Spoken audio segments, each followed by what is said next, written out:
शिव शिवं शिवम् जटाटवीगलज्जलप्रवाहपावितस्थले गलेवलम्ब्य लम्बिताम्बुजङ्गतुङ्गमालिकां डमड्डमड्। ओम सर्वे भवन्तु सुखिनः, सर्वे सन्तु निरामयाः, सर्वे भद्राणि पश्यन्तु मा कश्चित् दुःखभाग् भवेत्। ये स्पिरिचुअल प्रोडक्ट्स आपको shivago.com पे ऑथेंटिक और जेन्युइन मिलेंगे। नमस्कार, आप सबका हमारे चैनल श्रीमद होम रेमेडीज़ पर स्वागत है। और हम आपको ये बताएंगे कि यदि आप गूगल पे कुछ सर्च करते हैं, इंटरनेट पे कुछ सर्च करते हैं, तो क्या ये प्रदूषण को बढ़ा सकता है? ये एक चर्चा का विषय है।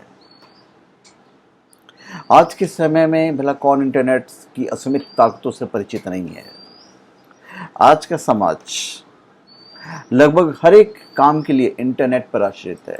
हम आप सबको विकास वनाम पर्यावरण की बहस ने इंटरनेट को भी अपनी चपेट में ले लिया है।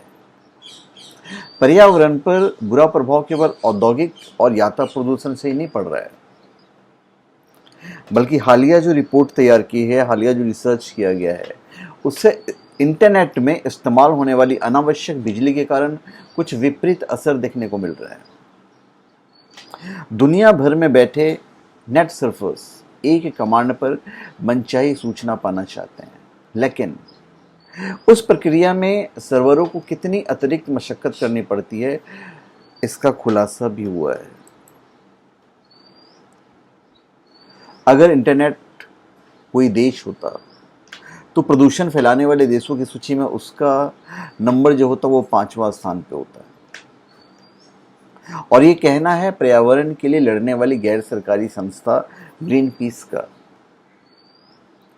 इस संस्था ने अपने एक अध्ययन में कहा है कि इंटरनेट के डाटा सेंटरों ने 2007 में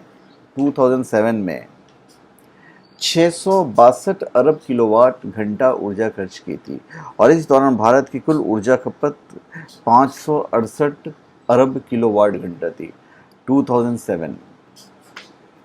तो भारत में मोबाइल क्रांति पर टिप्पणी करते हुए रिपोर्ट में ये कहा गया था कि इससे पर्यावरण पर विपरीत असर पड़ेगा। भारत के ज़्यादातर मोबाइल टावरों को ग्रिड की बिजली उपलब्ध नहीं है, या अगर है भी तो 24 घंटे नहीं मिलती है। तो ऐसे में मोबाइल टावर डिजिटल जनरेटर से चलते हैं, जो कोयला आधारित ऊर्जा से भी प्रदूषणकारी है। तो हम समझ रहे हैं मतलब इफेक्ट कहाँ पे पड़ रहा है। हार्वर्ड विश्वविद्यालय में पूरा रिसर्च किया गया है,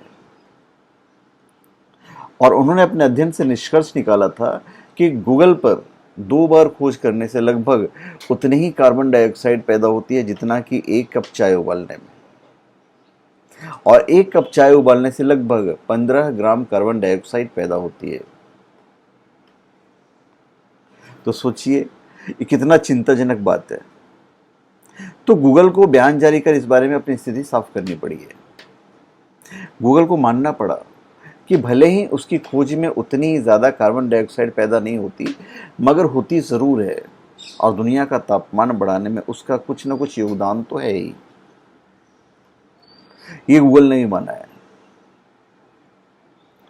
जर्मन इंटरनेट कंपनी स्ट्राटो ने 2007 में गूगल के डाटा सेंटरों, सर्वरों और खोज अनुरोधों की गणना करके बताया था कि गूगल सर्च पर खर्च होने वाली बिजली से 11 वाट का CFL बल्ब 1 घंटे तक जल सकता है। आज जबकि कोई 2 अरब लोग इंटरनेट से किसी न किसी रूप में जुड़े हुए हैं, तो इसके जरिए दुनिया भर में हो रही ऊर्जा की खपत का अंदाजा लगाना कोई मुश्किल बात नहीं, आप भी समझ सकते हैं। विज्ञान की विकास और तकनीक में आधुनिकता के चलते इंटरनेट आज हर एक घर में प्रवेश कर चुका है। यहाँ इंटरनेट के दुरुपयोग के बारे में बात नहीं कर रहा हूँ, मैं यहाँ पर बात कर रहा हूँ इंटरनेट प्रदूषण की।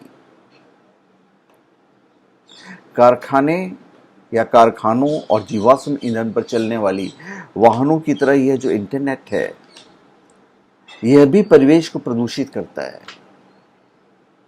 आपकी एक गूगल सर्च भी परिवेश को प्रदूषित करने में एक अहम हिस्सा निभा रहा है। 2016 तक पूरे विश्व में लगभग 3.4 अरब इंटरनेट के यूज़र थे 2016 में, और 2019 तक सिर्फ भारत में ही करीब 54 करोड़ लोग इंटरनेट को इस्तेमाल करने लगे हैं। तो ऐसे में इंटरनेट के प्रदूषण के विषय में एक सामान्य तौर पर देखना सही भी नहीं है। तो चलिए हम मेन मुद्दे पे आते हैं। तो सबसे पहले इम्पोर्टेंट तो ये है कि भाई ये इंटरनेट प्रदूषण है क्या। इंटरनेट के लिए इस्तेमाल होने वाला डाटा सेंटर के नियमित रूप से गर्म और ठंडा करने प्रक्रिया में उत्पन्न होने वाले प्रदूषण को ही इंटरनेट प्रदूषण कहते हैं। वैसे बता दूं कि डाटा सेंटर एक ऐसे जगह होती है जहां पर इंटरनेट पर मौजूद डाटा को जुटाया और प्रोसेस तथा गच्छित करके रखा जाता है। तो ऐसे तो इतनी भारी मात्रा में मौजूदा डाटा को कोई आम साधारण कंप्यूटर प्रोसेस और संग्रह करके नहीं रख सकता है।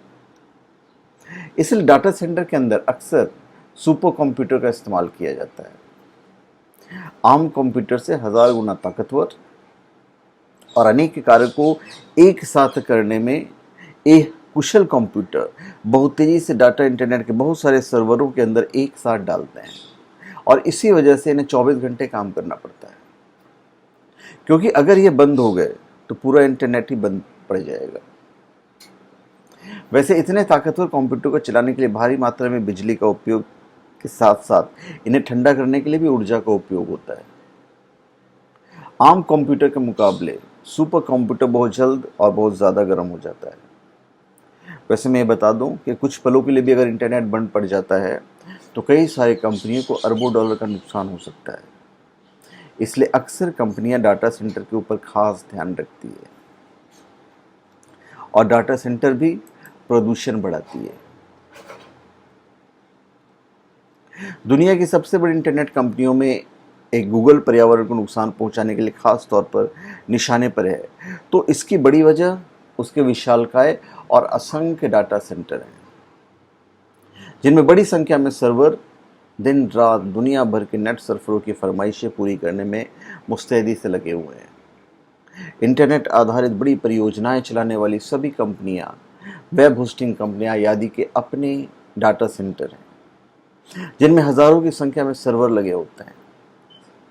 इनके माइक्रो प्रोसेसर बड़ी मात्रा में बिजली खपत करते हैं और उनसे वातावरण में गर्मी पैदा होती है, और इस गर्मी को बचाने के लिए बड़ी संख्या में एयर कंडीशनर इस्तेमाल किए जाते हैं। तो अब समझ रहे बात कहाँ से कहाँ तक पहुँचती है।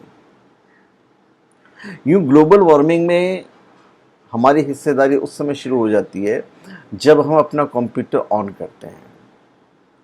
सक्रिय स्थिति में हमारे अपने कंप्यूटर में लगभग 175 वाट बिजली की खपत होती है। उसके बाद हमारे निजी कंप्यूटर नेटवर्क, ब्रॉडबैंड नेटवर्क, विभिन्न देशों के इंटरनेट गेटवे और अंत में संबंधित वेबसाइट के सर्वर तक बिजली में खपत होती है। अब डाटा सेंटर कैसे बढ़ाती है आप समझ ही गए होंगे। बहुत सिंपल सा ये है, आप जिससे ईमेल या क्लाउड स्टोरेज की सेवाओं को अपने स्मार्टफोन या कंप्यूटर के अंदर इस्तेमाल कर रहे हैं, वो हमारे देश से दूर विदेश में एक सर्वर से जुड़ा हुआ है, जहाँ पर आपके मोबाइल में मौजूद डाटा को इंटरनेट के जरिए वहाँ पर संग्रह करके रखा जाता है। तो ऐसे कई सारे सर्वर आज पूरे पृथ्वी पर मौजूद है, जिन्हें आप डाटा सेंटर कह सकते हैं। वैसे इन्हें हमेशा चलने के लिए बिजली की बहुत ज़्यादा ज़रूरत पड़ती है, जो कि एक साधारण दफ्तर के मुकाबले 100 गुना से भी ज़्यादा होता है। पहले के ज़माने में डाटा सेंटर के अंदर ऊर्जा की बहुत ज़्यादा इस्तेमाल करने वाले बड़े बड़े कंप्यूटर को इस्तेमाल किया जाता था। इससे इंटरनेट तो चालू रहता था, परंतु ऊर्जा के उपयोग का प्रबंधन सही से नहीं हो पाने के कारण परिवेश बहुत ज़्यादा प्रदूषित होती थी। तो आपका सिर्फ एक गूगल सर्च सोचिए कितना प्रदूषण बढ़ाता है।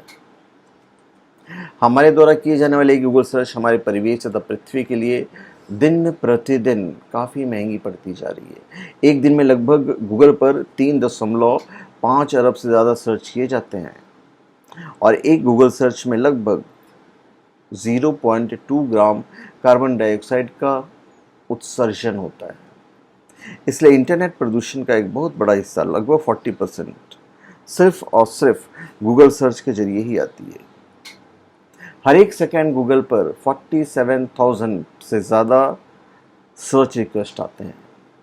जो कि हर सेकंड 500 किलो तक कार्बन डाइऑक्साइड का उत्सर्जन करता है। तो आप सोच सकते हैं कि कितनी मात्रा में हम प्रदूषण फैला रहे हैं। वैसे अगर कोई व्यक्ति अपने कंप्यूटर को ऑफ से ऑन करता है तो वह एक सर्च में लगभग 1 ग्राम से लेकर 10 ग्राम तक कार्बन उत्सर्जन को बढ़ावा देता है। हालांकि गूगल के हिसाब से 2007 से ही वो अपने डाटा सेंटर के अंदर ऊर्जा के प्रबंधन को बेहतर बनाने के लिए सक्षम रहा है, परंतु अभी तक इंटरनेट प्रदूषण जैसे विषय को नज़रअंदाज नहीं किया जा सकता है। तो इंटरनेट प्रदूषण को कैसे कम किया जा सकता है, इसके विषय में ज़रूर बात करेंगे, पर अगले वीडियो में।